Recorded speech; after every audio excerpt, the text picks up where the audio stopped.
been working on the OBS here. I got the dash, because my other one was dry cracked because the truck was originally from Las Vegas or Wyoming, or it was somewhere, and it was all dry cracked because it had been out in the sun forever from where I bought the truck. I am putting this dash out of another truck here in it because, well, as you can see, it ain't got one crack. But I'm also cleaning it up here, and then I've got the truck out back here. I've also got this S10 that I've been working on too.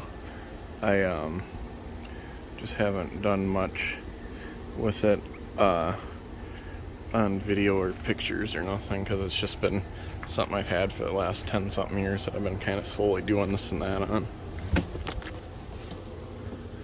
And then I got it back here, and the OBS here, or old body style Chevy that I'm working on, have been working on to put the duramax in. It's right here. I putting this off-road bumper on it. It was on a truck that had a 3-inch lift, so these bumpers were ordered to fit that lift, so they have to get modified. But I have already modified the one and got it mostly up there. I got myself a little gazebo thing at Walmart because it's been kind of hot here where I live. And then this is the new bumper on the front here. I just haven't got it 100% good, and it's got a spot for a winch and all that, and I need to get like a top kick valance thing in between the grill and whatnot. And where the winch is going to go and stuff, I don't like having that hole and all that exposed, so I'm going to have a piece of metal that bolts here that kind of V's up, so you know you can't get a bunch of mud and stuff in between there. Not that I plan on doing any hardcore off-roading with this truck, but this is a truck and I do plan on using it as a truck. I'm not one of them who are going to let it just sit. And a lot of other people have asked me here about my solid axle swap. I didn't do it, but the person who did it, it's like a Dana 4460, I don't remember. And this truck was originally a 2-wheel drive one. They used the original coil pockets, and it's off of like a Ford, the coil solid axle setup thing, and it rides a lot better than a solid leaf spring axle truck. I have noticed when I did drive this one, it had the big block in it. This has got the Allison 1000 in it, and it has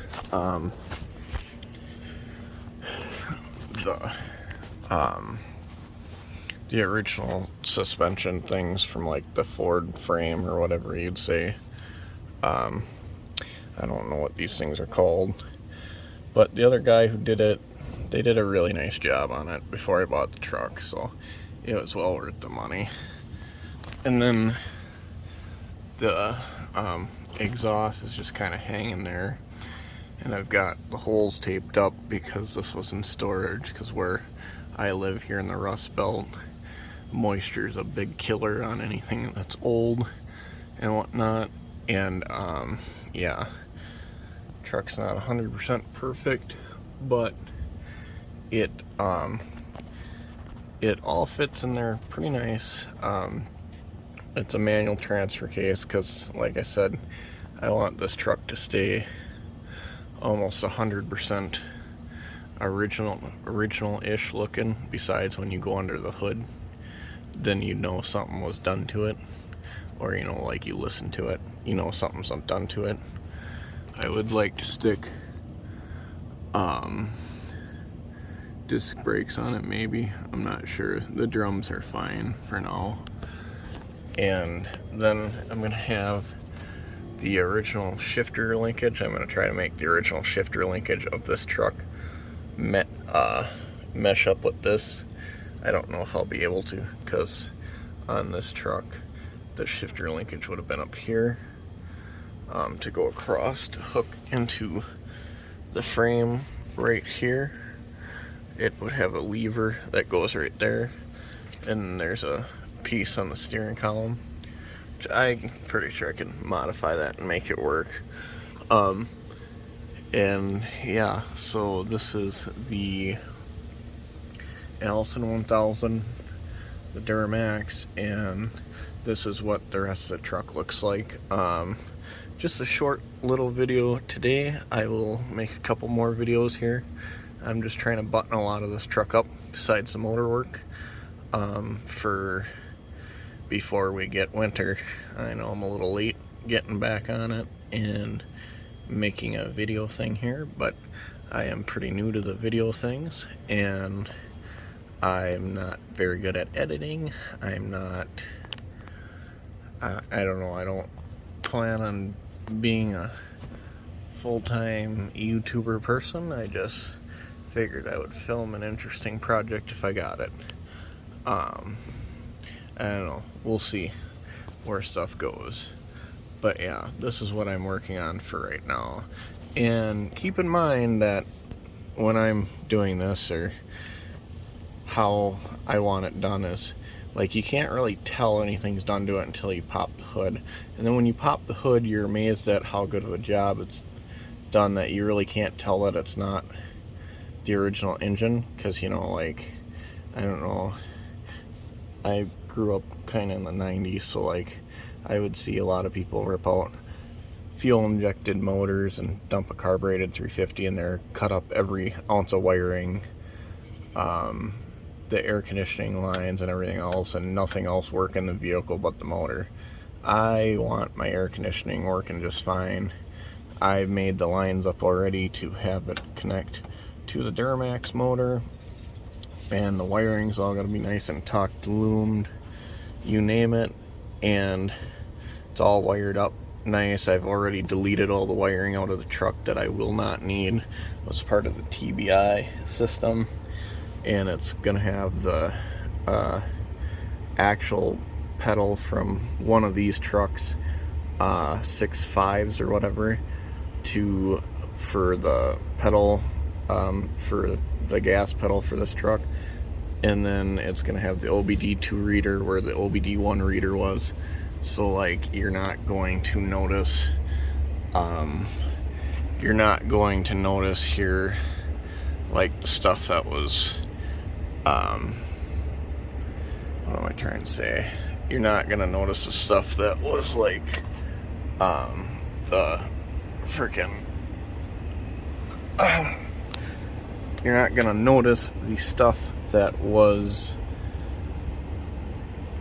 that's changed in the truck to make everything work, because I don't like that. And I like bolting on parts that you can get anywhere, not stuff you've got to make, because if you gotta make it and it's custom, then it's a real pain in the ass if you want to drive the vehicle and do stuff. So yeah, that's an update. In the next week or so I'll post another video of it.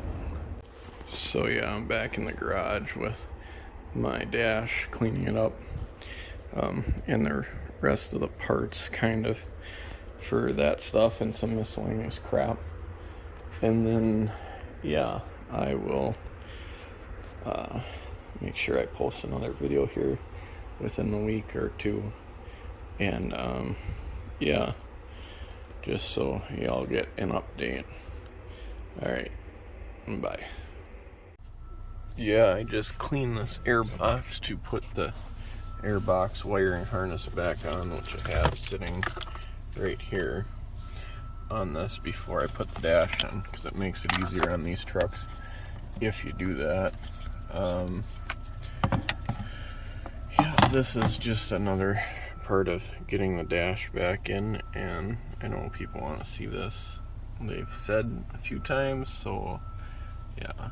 And this is as cheaply as I can do it, but make it look like halfway nice, because I really don't like just cramming a bunch of new stuff in and calling it a day. I'd like it to be, you know, look original-ish, because I like this body style, original-ish interior and all that, and it has a pretty nice interior. So anywho, I just figured I'd show you. It's a bowl of spaghetti for wiring right at the moment, and then I'll pick up back here when I have some more stuff ready to go. Alright, after a little bit here, we got the new to me dash in, but still good with the diesel wiring behind it. Yeah, and got some more wiring to do. As you notice, the original ECM's not there because we don't need it.